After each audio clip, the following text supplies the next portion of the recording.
Halo Rebaners, apa kabarnya kalian semua? Perkenalkan, nama saya Tam. Bagaimana kondisi kalian hari ini? Semoga yang di bawah tetap baik-baik saja ya. Kali ini saya akan menceritakan sebuah film yang rilis tanggal 5 Maret 2013 silam, yang disutradarai oleh Eran Creevy dan dibintangi oleh aktor-aktor terkenal seperti tetangga saya James McAvoy dan paman saya Mark Strong. Di mana film ini menceritakan tentang mantan penjahat bernama Jacob Steinwert yang diperankan oleh Mark Strong. Ini orangnya. Terpaksa kembali ke tempat ia melakukan kejahatan di London, dan sekarang ia menjadi buronan karena anaknya terlibat aksi pencurian. Sedangkan musuh bebuyutannya yaitu Detektif Max yang diperankan oleh James McAvoy. Ini orangnya. Kini punya satu kesempatan terakhir untuk menangkapnya kembali. Apakah Steinwert berhasil membawa pulang anaknya kembali, atau malah justru Max yang berhasil menangkapnya? Tanpa berlama-lama lagi, mari siapkan selimut hangat dan bantal yang empuk, dan langsung kita ucapkan 3, 2, 1, rebahan.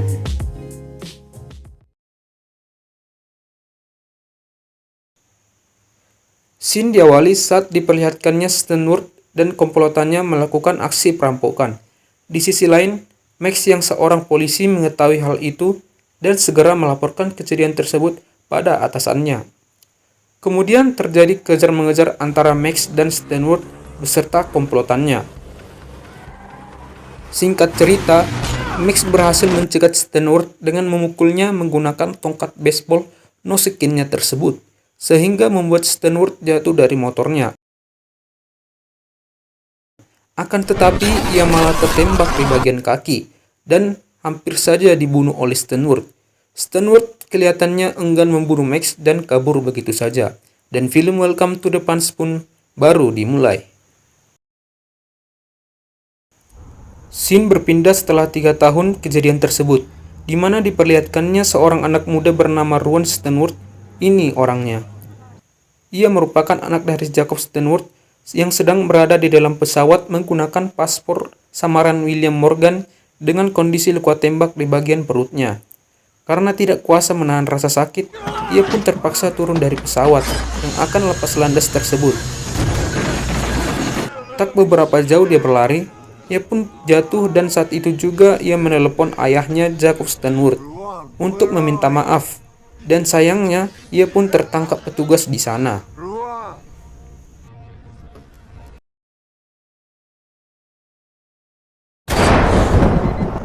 Scene kemudian berganti saat Max yang baru saja terbangun karena terbayang-bayang kejadian 3 tahun lalu.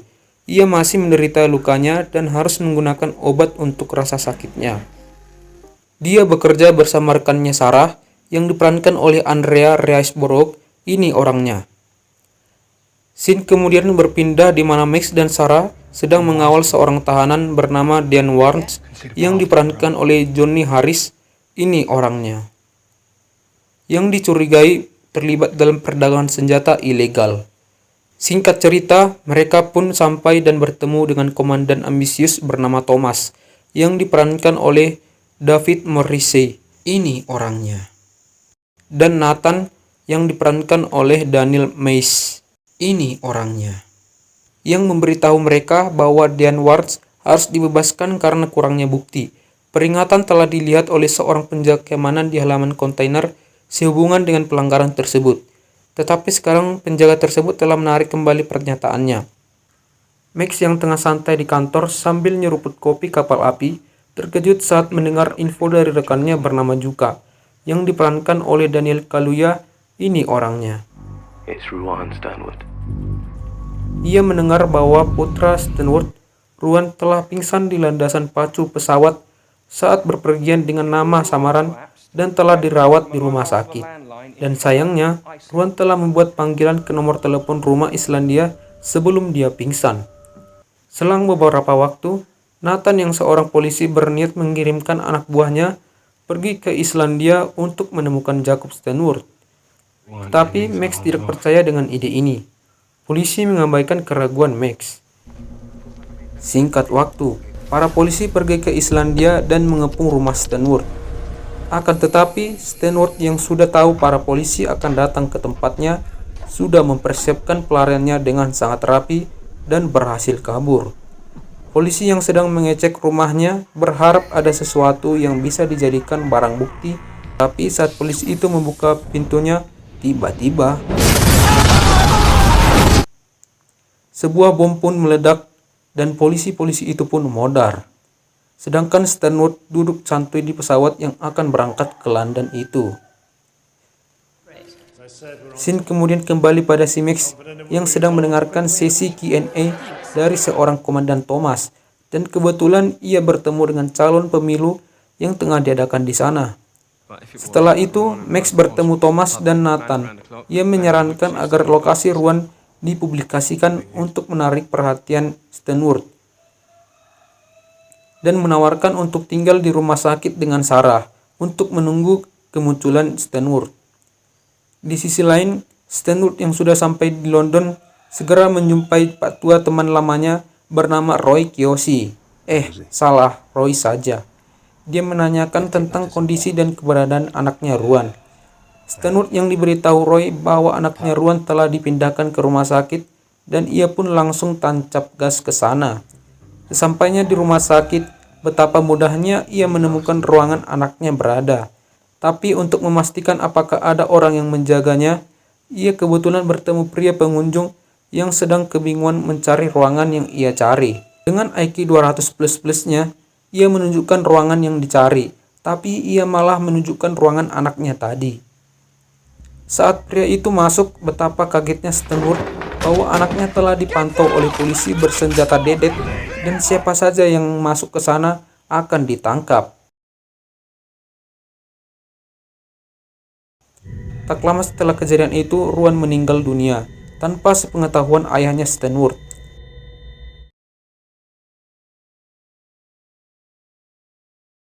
Di sisi lain, Stanwood dan Pak Tua Roy pergi ke sebuah hotel bernama Gregor Ma, yang di mana itu adalah tempat yang disebutkan Ruan saat terakhir kali meneleponnya. Setelah mengecek kamar itu, ada sesuatu yang tidak beres, dan kemungkinan ada orang yang datang melalui lubang kecil.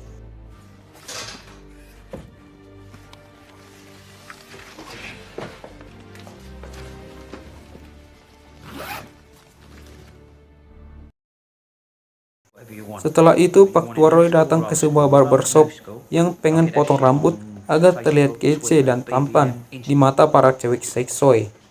Bukannya jadi potong rambut, ia malah menyuruh si tukang cukur agar menyebarkan berita bahwa Jacob Stanwood berada di Hotel Gregor Ma. Tentunya hal itu sudah direncanakan oleh Stanwood agar memancing kedatangan polisi. Scene lalu berganti di mana Max memutuskan untuk mencari penjaga keamanan yang telah menarik kembali pernyataannya, berpikir bahwa Stanwood mungkin telah memaksanya untuk melakukannya. Penjaga keamanan itu pun menolak untuk membantunya. Singkat cerita, tak lama setelah itu berita itu pun sampai kepada Max. Ia pun segera pergi ke hotel tersebut. Di sisi lain, Sarah yang iseng-iseng mengorek siapa sebenarnya dalang dari kejadian ini semua, dan ia mencurigai Diane Warnes, di mana itu adalah orang yang ada di awal scene tadi bersama Max dan Sarah di dalam mobil tahanan tadi. Ia pun mengikuti jejak Diane Warnes yang kebetulan juga ia sedang ingin pergi.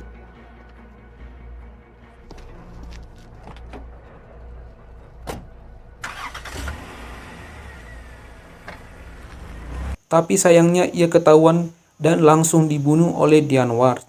Sungguh pria yang jahat, masa perempuan dibuat kekerasan, kata netizen. Lalu scene berpindah. Dua polisi yang sudah sampai duluan di TKP Hotel Gregor Ma, dan tampaknya mereka sedang mencari uang yang disimpan di sana. Tapi Stanwood yang berada di dalam situ mendengar percakapan mereka. Salah satu dari mereka memanggil temannya bernama Bernick. Setelah itu terjadilah adu tembak yang membuat Stanwood terpojok dan ia menembak tabung gas yang membuat kedua polisi itu terlempar. Dan Stanwood menembak salah satunya dan satunya lagi kabur. Di saat asap memenuhi lorong jalan, Max tidak sadar berpapasan langsung dengan Stanwood. Ia baru sadar setelah asap mulai hilang dan ia segera mengejar Stanwood. Akan tetapi ia malah terjatuh yang mengakibatkan luka di kakinya terasa sangat sakit. Ngilu dah. Dan lagi-lagi Max pun gagal menangkap Stanwood. Tapi beruntungnya Dia menemukan kacamata orang yang ikut baku tembak tersebut, yang tidak lain tidak bukan adalah Nathan atau Barney. Singkat cerita, Stanwood menelepon Barney atau Nathan tersebut. Tapi sayangnya telepon telah disadap oleh Komandan Thomas, di mana Nathan telah mengatur untuk bertemu Stanwood di sebuah klub untuk memberitahu siapa yang menembak Juan.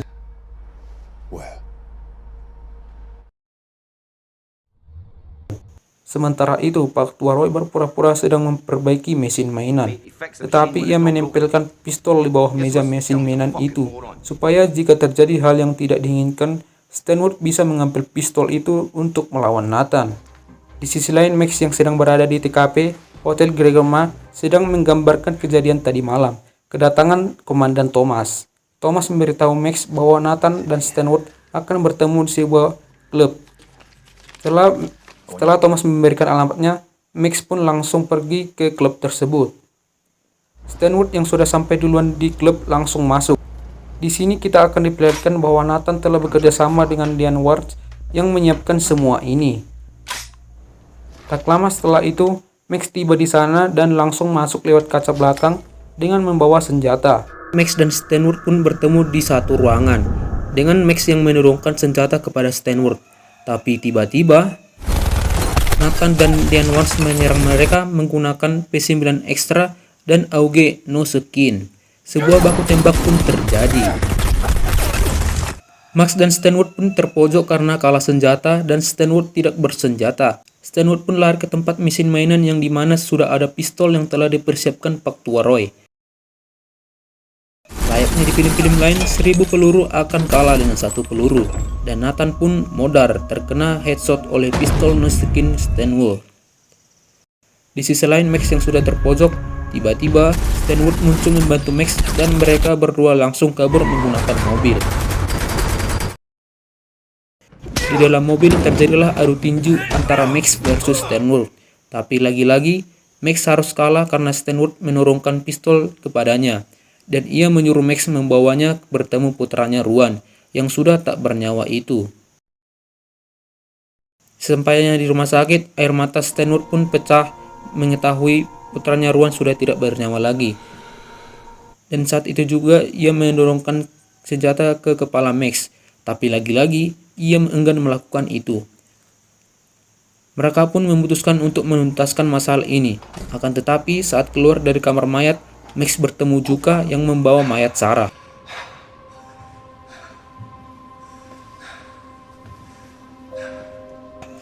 Max pun menangis, lalu ia melihat telapak tangan Sarah yang bertuliskan koordinat kontainer.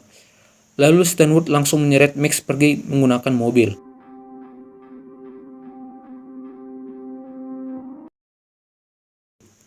Mereka kemudian berhenti untuk melakukan sesi Q&A.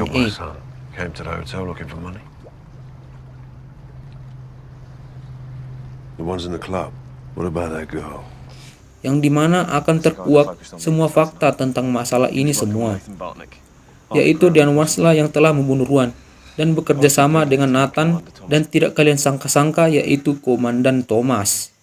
Setelah semuanya terkuak, Max, Stanwood, dan Pak Tua Roy akan menuntaskan masalah ini, dan setelah semuanya selesai, Max mengatakan kepada Stanwood bahwa dialah yang akan menjebloskan dia ke penjara.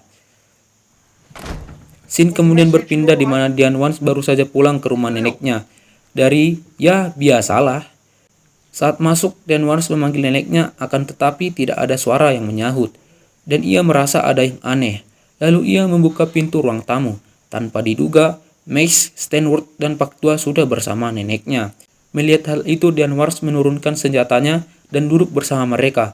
Singkat cerita, terjadilah adu mulut dan akhirnya menimbulkan baku tembak sampai-sampai membuat si nenek jadi gemeteran seedan-edannya. Sayangnya, Pak Tua Roy tertembak, untung saja tidak modar. Dan Diane Ward berhasil ditangkap dan dipaksa menelepon Thomas untuk mengadakan pertemuan di depan atau tempat kontainer dengan alasan Kincaid lah yang menyuruhnya, yang ternyata akan terkuak bahwa Kincaid itu adalah wanita yang bertemu Max di saat sesi Q&A Thomas dengan para wartawan itu, yaitu Jane, calon pemilu yang akan diadakan di tempat itu. Ternyata masalah ini ada kaitannya dengan politik.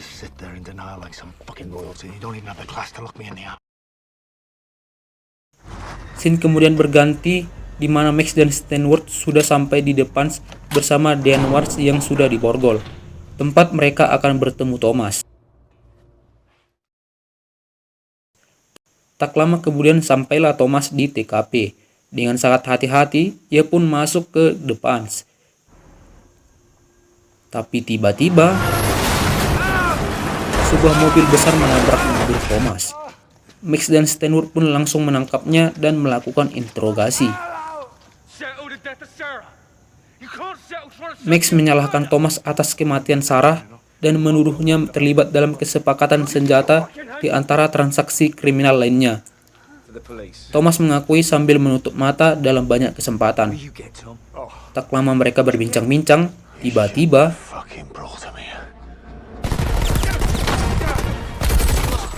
kontraktor militer bersenjata dari Kincaid membuat kehadiran mereka diketahui dengan melepaskan tembakan yang diikuti oleh baku tembak lain, di mana Max akhirnya membunuh Vance menggunakan shotgun maksud timnya. Max dan Stanwood pun berhasil menghabisi semua anak Kincaid.